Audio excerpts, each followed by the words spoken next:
Welcome back. In this hands-on tutorial, we'll set up and use Amazon Elastic File System, EFS. EFS is a scalable file storage service that multiple EC2 instances can share across availability zones. Let's get started. Click Create File System. You can leave the name empty, it's optional. Select the default VPC. Instead of creating it directly, click Customize to explore the settings.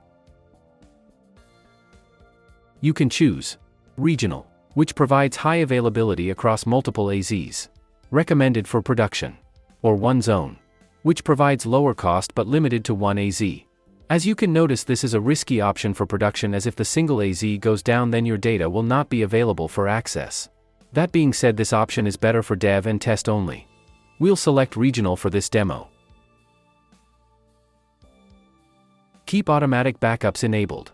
It is recommended to keep automatic backups enabled. Lifecycle management. This is about moving data to reduce cost.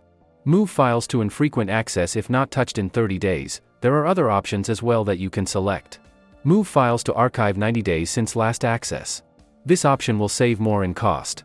On first access, transition to standard storage assuming that it will be used frequently. Lifecycle management saves cost automatically, as access patterns change by moving files into the infrequent access or archive storage class. Leave encryption enabled. For throughput mode, default enhanced is OK. This option provides more flexibility and higher throughput levels for workloads with a range of performance requirements. If you choose bursting, it provides throughput that scales with the amount of storage for workloads with basic performance requirements. In other words, it scales with storage. Elastic. Autoscales I/O. Best for variable workloads. Recommended. Provisioned. You define the required throughput ahead of time. Let's say you require a provisioned throughput of 100 megabytes per second. The service can also burst up to a maximum of 300 megabytes per second. You will be billed based on the throughput you request. Choose Elastic Throughput. Elastic is recommended settings. In the additional settings option. With Elastic, general purpose is the only option. It is ideal for a variety of diverse workloads, including high performance and latency sensitive applications. If using other modes, you can also choose Max I/O. Designed for highly parallelized workloads that can tolerate higher latencies. What it means, at the expense of higher latencies, you will get more I/O. This is a good option for big data applications. The typical setting is to use general purpose, enhanced, and elastic. The other point is when you choose bursting, you will not get elastic and provisioned option. Click Next. Pick the default VPC. EFS will create mount targets in all AZs automatically. Each AZ will be assigned a subnet. I will leave it as it is. IP address will be assigned automatically. Default security group is fine, as this is for learning. The best practice is to create a specific security group for EFS. Skip the file system policy for now, as it is a bit advanced. Click Next. Review the settings. Click Create. Your file system is now being created. File system is available now. As you can notice, here it is displaying the size of EFS. When you use EFS, you only pay what you use. Right now my cost is 0 as I'm not using it.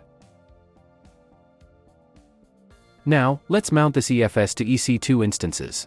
For this tutorial, we will mount this EFS to two EC2 instances. Let's say, instance A and instance B. Launch the first EC2 instance. Go to the EC2 console and launch a new instance. Name it Instance A. Choose Amazon Linux 2, T2 Micro. Skip key pair and use EC2 Instance Connect. For security groups, default settings are OK. In file systems, it is showing 0 file systems. Click on Edit. Here we have options EFS and FSX. It says, you currently have no file systems on this instance. You must select a subnet before you can add an EFS file system. Let's go to the network settings. Click on Edit. And choose US East 1A. Now it shows Add Shared File System. Click on it. This is the EFS that we just created. Mount point is provided. Let AWS automatically create and attach security groups. And automatically mount shared file system by attaching required user data script. Click Launch Instance. Launch second EC2 instance. Skip key pair and use EC2 instance connect. In network settings, select US East 1B this time, for the second instance. For security groups, default settings are OK. Again, mount the same EFS file system. Launch this instance as well. Go back to EFS, click on the Network tab. You'll see auto-created security groups, like EFS SG1, EFS SG2, linked to the mount targets. These allow NFS access on port 2049 between instances and EFS. Port 2049 is the default port that Amazon EFS uses for NFS connections. As you can see in the outbound rule for the security group associated with instance A and instance B. Connect to both instances using EC2 Instance Connect.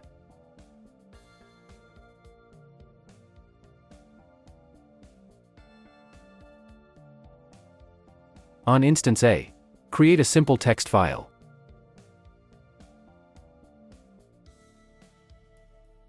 Now on instance B, we should be able to access the file that we created on EFS on instance A. You should see the same file and content. This proves EFS is shared across both EC2 instances in different AZs. Terminate both EC2 instances.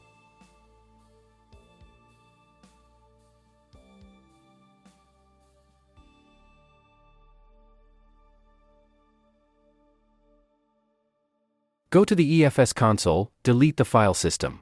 Enter the file system ID to confirm.